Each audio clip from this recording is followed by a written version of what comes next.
माननीय मुख्य अतिथि जी, 1631 करोड़ के बड़े काम, छोटे जो पंचायतों में हुए हैं, पंचायतों की सड़कें बनी हैं वो नहीं, सब स्टेशन वगैरह जो बड़े बड़े काम हैं। हमने स्वास्थ्य के क्षेत्र में सिविल अस्पताल सिमरिया 20 करोड़ और 15 करोड़ की लागत से रहट जैसे गांव में सामुदायिक स्वास्थ्य केंद्र मंजूर कराने का काम किया।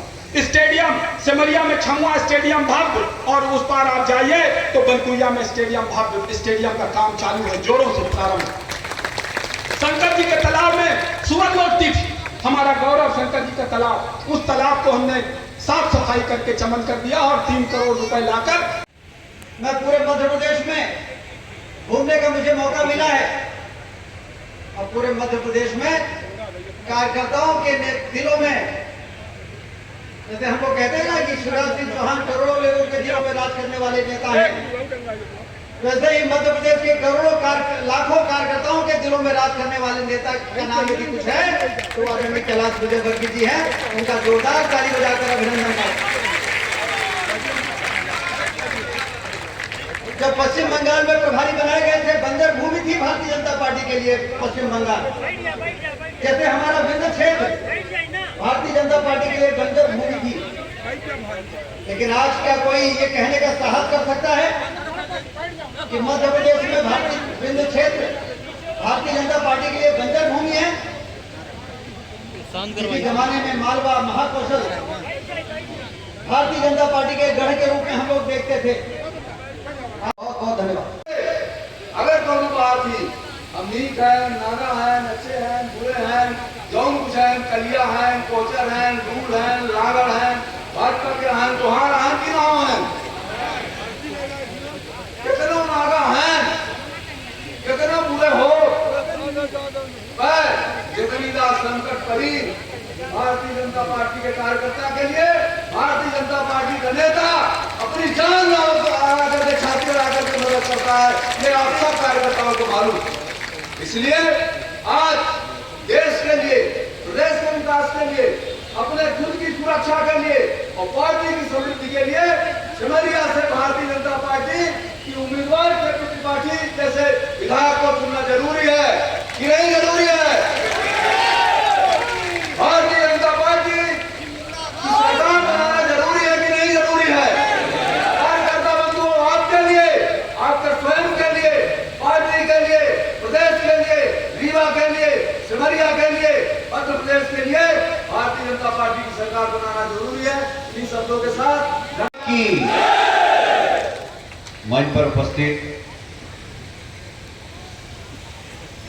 यहाँ पूरे विंध्य के विकास पुरुष, और मुझे याद है मैं विद्यार्थी परिषद के जमाने में आता था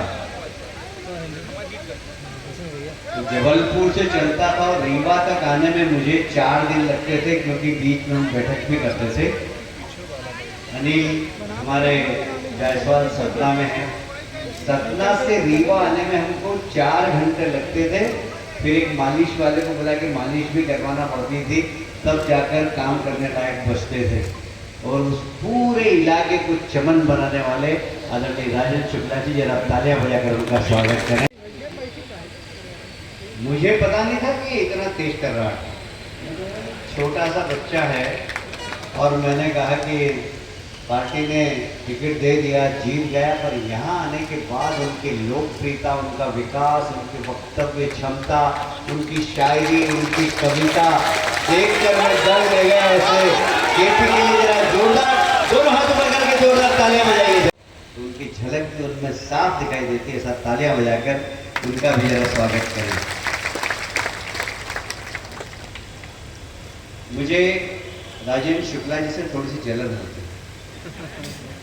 जलन इसलिए होती है कि इंदौर का मध्य प्रदेश का सबसे खूबसूरत शहर है इंदौर, और इंदौर को हम बहुत मेहनत करके आगे बढ़ा रहे हैं, विकास कर रहे हैं, पर लगता बहुत जल्दी जिस तेजी से विकास रीवा का कर रहे हैं, इंदौर को पटकनी मार देंगे। पर मुझे गर्व होगा जिस दिन इंदौर से आगे रीवा निकलेगा। राजन जी, मेरे लिए सबसे बड़ी प्रसन्नता का दिन होगा, इसलिए आप काम करते रहिए। और रीवा, देखिए मैं रीवा में विद्यार्थी परिषद के जमाने से आ रहा हूँ। रीवा में आने के बाद ऐसा लगता था कि छोटे से कस्बे में आ गया, और लोग भी बड़े निराशावादी बात करते थे, बुझे हुए चेहरे। हुआ क्या विकास? पीछे वाले बताइए, हुआ क्या विकास?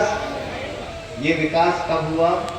जब भारतीय जनता पार्टी की सरकार 2003 में बनी, और आज विकास होते होते इतना विकास हो गया कि मध्य प्रदेश तो ठीक है, यहाँ से प्रयागराज जाना हो तो 1.5 घंटे में पहुंच जाते हैं, नहीं तो 4 घंटे में प्रयागराज जाने में भी हमको लगते हैं। इतना विकास, और ये विकास भारतीय जनता पार्टी का सपना है, देश का विकास। 2014 में आपको याद है, जब इस देश की जनता ने नरेंद्र मोदी जी को अपना आशीर्वाद दिया, वे पहली बार संसद की सीढ़ी चढ़ रहे थे, और सीढ़ी चढ़ने के बाद पहले उन्होंने क्या किया था, याद है आपको? प्रणाम किया था। किस किसने देखा था टीवी पे, बताइए? सबने देखा। उन्होंने वाला देश, उसको अच्छे तरीके से नियंत्रित।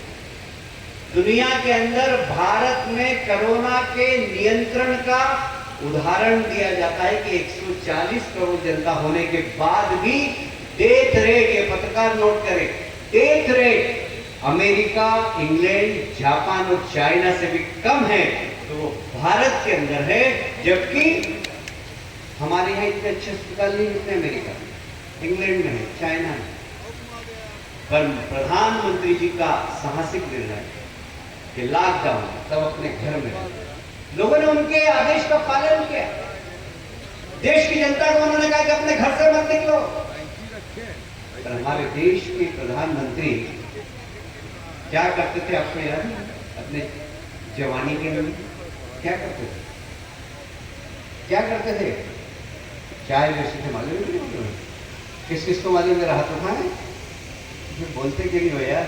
चाय बेचते, चाय बेच के घर जाते, घर जाने के बाद उनकी माँ भोजन कराती, भोजन कराते कराते लकड़ी के चूल्हे में से धुआं निकलता, उनकी माँ आंख साफ करती थी साड़ी के पल्लू से।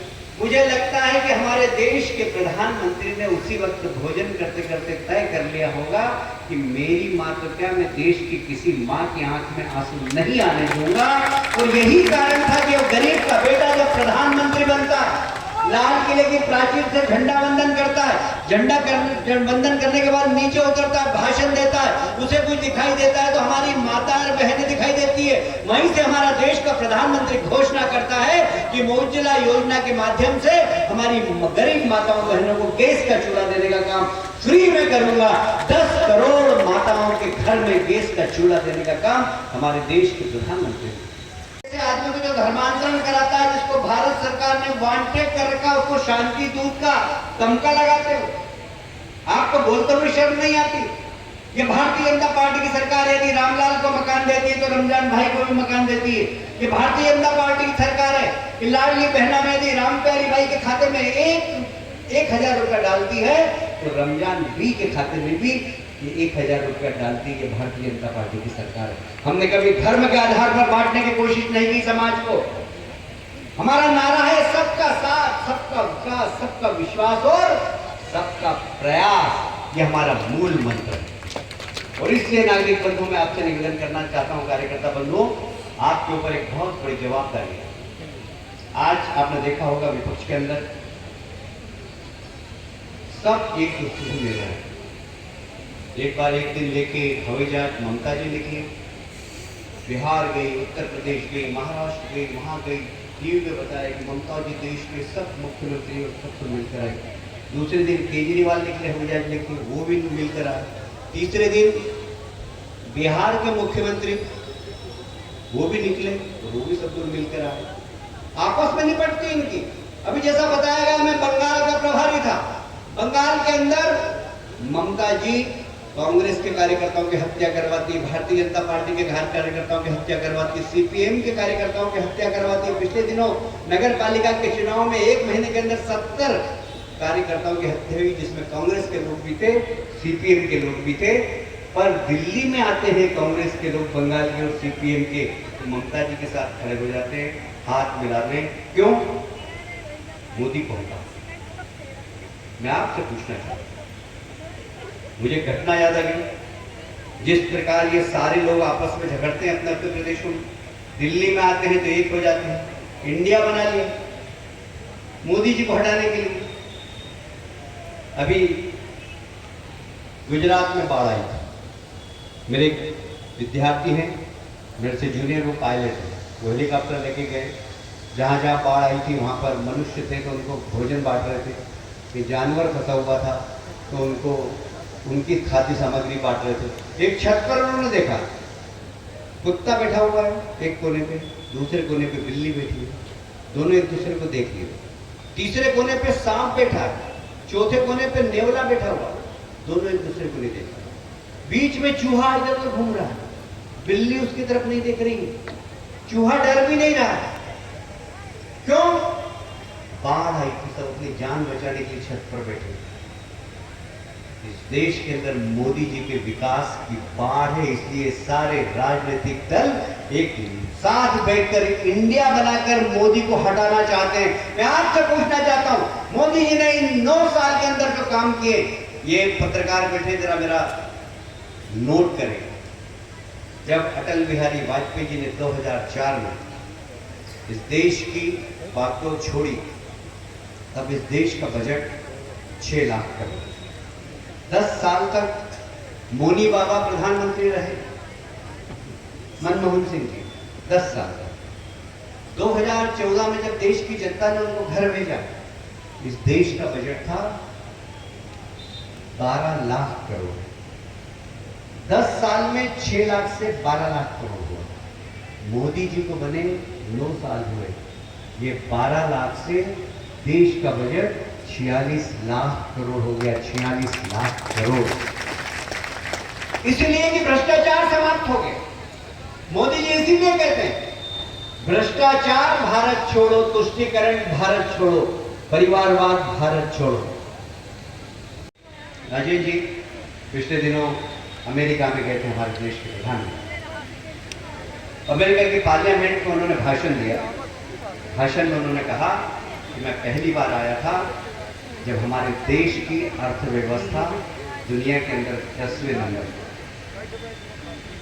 अभी आया हूं तो 5वें नंबर पर है हमारे देश की अर्थव्यवस्था, और अगली बार आऊंगा तो 3रे नंबर पे होगी हमारे देश की अर्थव्यवस्था।